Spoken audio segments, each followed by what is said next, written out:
الأرض وعشيا وحين تظهرون يخرج الحي من الميت ويخرج الميت من الحي ويحيي الأرض بعد موتها وكذلك تخرجون ومن آياته أن خلقكم من تراب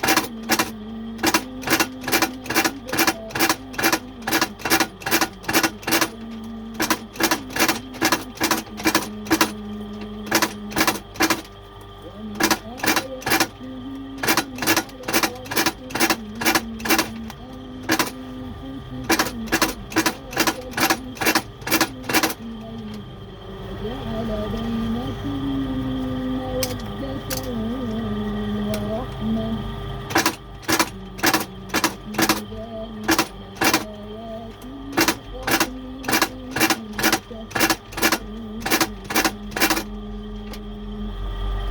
ومن آياته خلق السماوات والأرض